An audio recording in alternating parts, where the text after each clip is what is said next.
turno de las presentaciones o la fase de las presentaciones se ha acabado. Ahora viene ruegos y preguntas.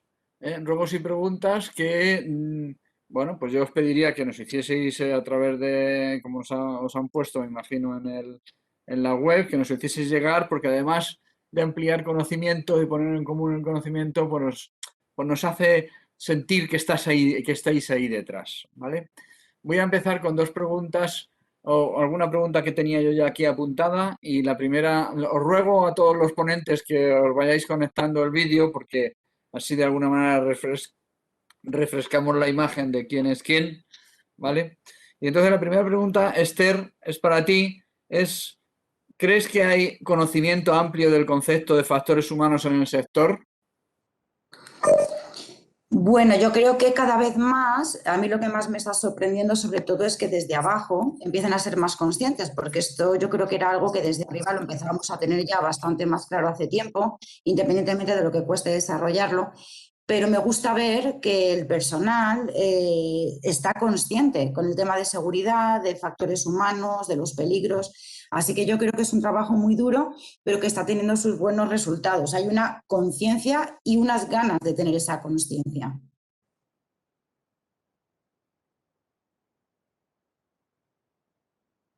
Perdona, pues muy bien, Esther, muchas gracias. Seguimos con las preguntas.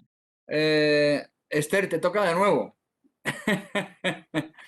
Una pregunta que te lanza Javier Labañeta, que es ¿cómo se ha contemplado el factor humano en la digitalización? No solo concienciación, sino participación activa en el diseño de nuevos procesos, no solo dirigido desde los telecos e ingenieros. Es decir, ¿cómo se ha completado el factor humano en la digitalización? Pues al final ha habido que definir un poco las necesidades dentro de cada una de las áreas y las nuevas tecnologías asociadas a ellas. Al final se trata de ser mejores y de que el personal se encuentre mucho más desarrollado y ser mejor. Por eso decíamos antes que es muy necesario determinar qué se necesita dentro del área y cómo lo podemos innovar, cómo lo podemos mejorar, pero para eso necesitamos un entrenamiento, un plan de formación bueno en función a las necesidades de cada área. Muy bien, muchas gracias, Esther. Otra pregunta, José Andrés, ¿qué te han hecho? Que acabas de terminar, quizás están ahí tienen reciente tu presentación. ¿Cuál crees que es el principal freno a la transformación digital de las empresas?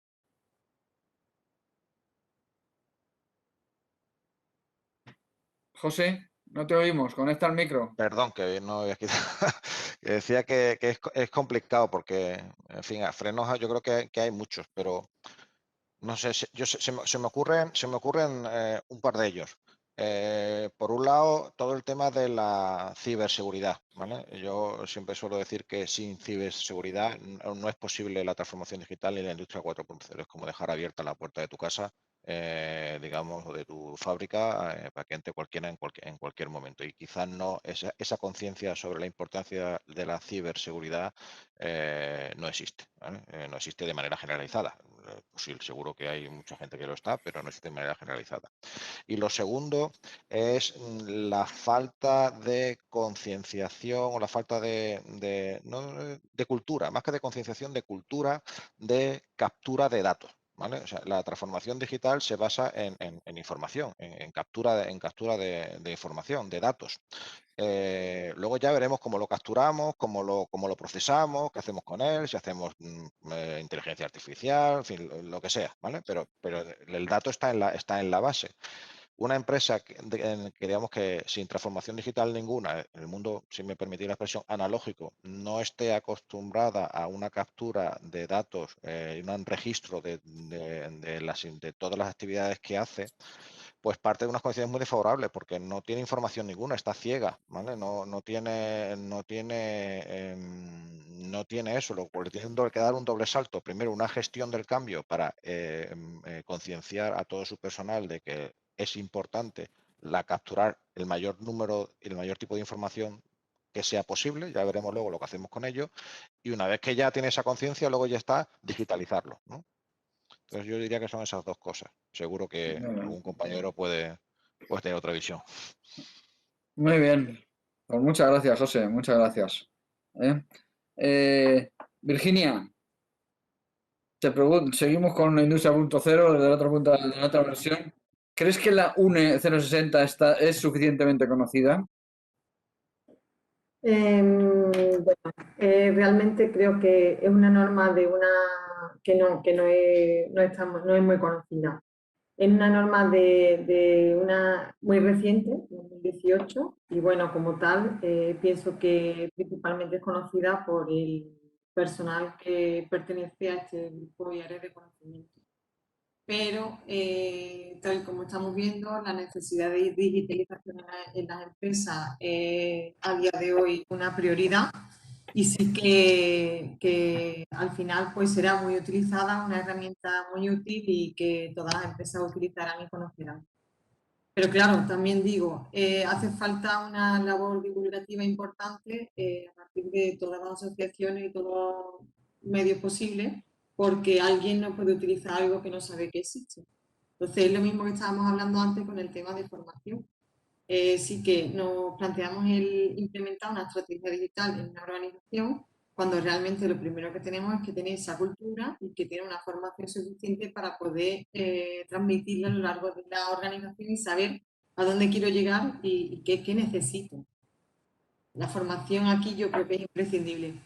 No, imprescindible. Entre tanto, pues conocer la norma, pero Muy fundamental bien. va a ser y la vamos a conocer. Bueno, esperemos además que con esta charla que nos habéis dado la gente sepa que existe y la conozcan.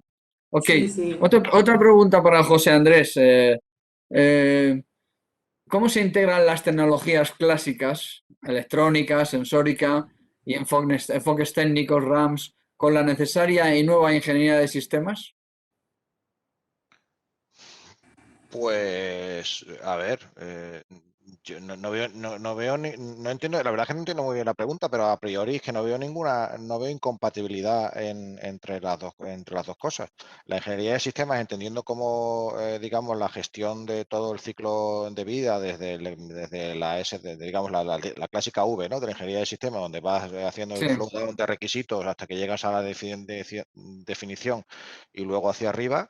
La parte de verificación, si tú en cada proceso de la captura de los requisitos desde el punto de vista del cliente, eso lo tienes de alguna manera digitalizado en una base de datos y a cada uno de esos datos le vas asignando y lo vas trazando con todos y cada uno de los documentos de definición hasta llegar al plano o al software, código de software también, no nos olvidemos que todos no son objetos físicos, también hay el tema software.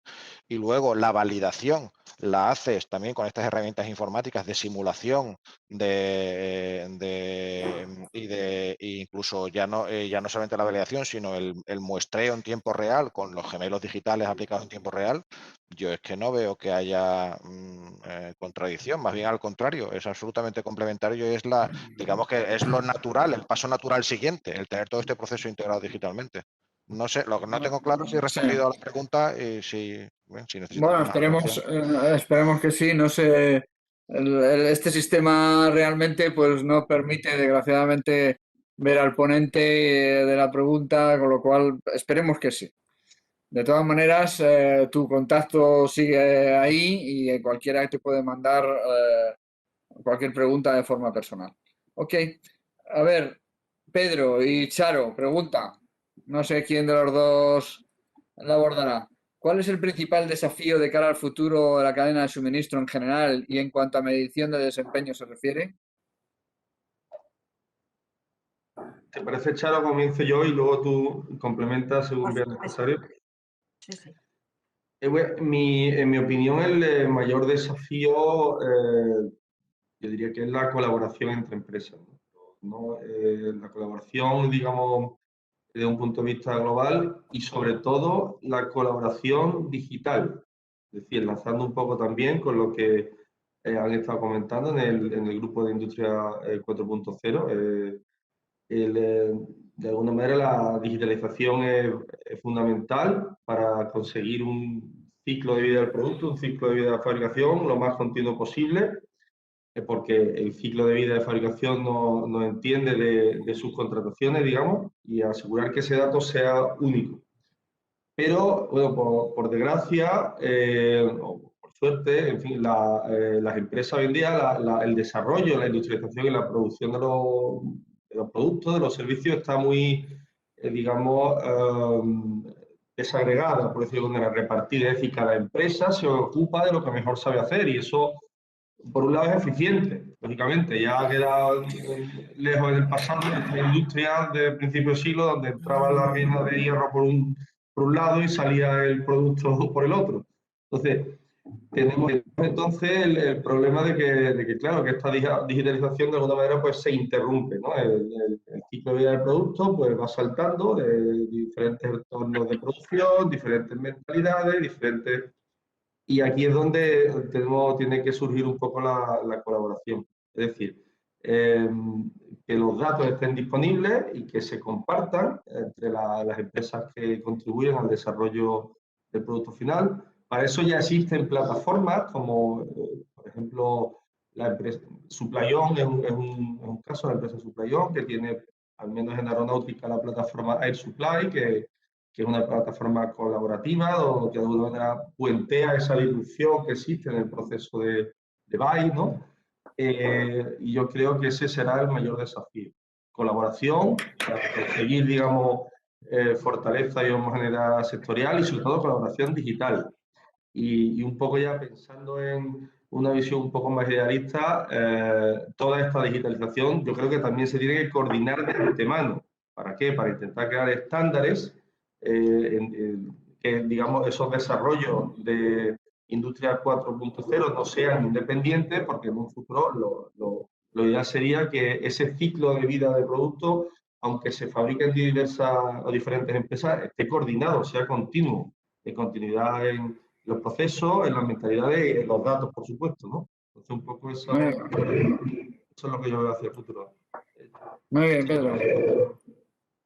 Sí, por complementar un poco lo que decía Pedro, realmente en lo que es la medición de la cadena de suministro, todos los que estamos aquí presentes probablemente pertenecemos a grandes organizaciones, empresas con una capacidad importante, y aquí hay un gran trabajo y un gran trabajo por hacer, porque nuestros socios en la cadena de suministro no son de diferentes tamaños, de diferentes dimensiones, y la digitalización en ellos es complicada, y hay que ayudarles, y hay que intentar que ellos la consigan para poder llegar a ser más competitiva, más robusta, más resiliente, y que tengamos, a fin de cuentas, la armonización que comentábamos en nuestra presentación y ese lenguaje común para tener una relación win-to-win.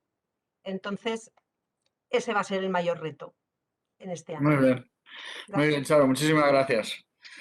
Juan Carlos, gestión de riesgos. ¿Cómo trata la guía la política de gestión de riesgos? Vaya, he tenido suerte con la pregunta porque es fácil de responder. La guía no trata la política de gestión de riesgos. De hecho, lo estuvimos discutiendo en el equipo durante una de las sesiones, si la incluíamos o no como uno de los puntos de la guía y hablábamos sobre ello. Y al final llegamos a la conclusión o a la decisión de no incluirlo y tratar de enfocar la guía mucho en el proceso, porque pensábamos que así íbamos a ayudar más a las empresas que la utilizaran para montar un proceso, digamos, desde cero, ¿no? Y tratar de no confundir. Es cierto, y por lo tanto no hablamos de ello. También en la misma sesión cuando estuvimos hablando de ello, recuerdo que también pensábamos que pudiera ser una buena idea que fuera objeto de uno de los grupos de trabajo de TEDAE, un grupo sobre políticas, y que ahí encajaría más tratar la política de riesgos que no en la guía que nosotros presentamos. Jolín, recojo el guante. Bueno, está bien.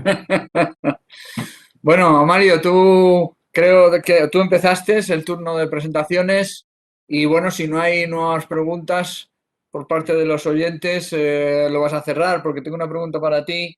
¿Qué es el tema de, bueno, el APQP para implantarlo ya sabemos que requiere recursos para ser aplicado correctamente, ¿Cómo se puede conjugar la aplicación de la metodología con el desarrollo de proyectos, en un entorno en el que la reducción de costes es imprescindible? Pues bueno, una de las recomendaciones que hemos puesto en la parte final es integrar a PQP dentro de la gobernanza de los proyectos. Esto lo primero que consigue son sinergias. Intenta no duplicar actividades que ya existen y aprovechar pues, los foros de decisión pues, de gestión de programa, de gestión de ingeniería, de gestión de operaciones que están ya establecidos en la empresa para desarrollar las actividades de PQP. Pero por otro lado, esa digamos que es la sinergia inicial que reduce el coste de entrada de APQP, pero luego no olvidemos que APQP va a reportar beneficios desde el primer momento. APQP va a evitar costes que de no aplicarse, pues como hemos visto en las cifras de promedio de la industria, pues serían muy superiores, en torno a un 40% de las no conformidades que encontramos en un proyecto tipo, pues las vamos a ver reducidas vía APQP. Si eso lo traducimos a dinero, hablamos muchas veces de cientos de miles o incluso millones de euros en programas de gran envergadura. Con lo que al final es un tema de intentar reducir un poquito el coste de entrada y pues eso, tomar beneficio de lo que la propia metodología va a traer a la empresa. Pues muchas gracias, Amalio.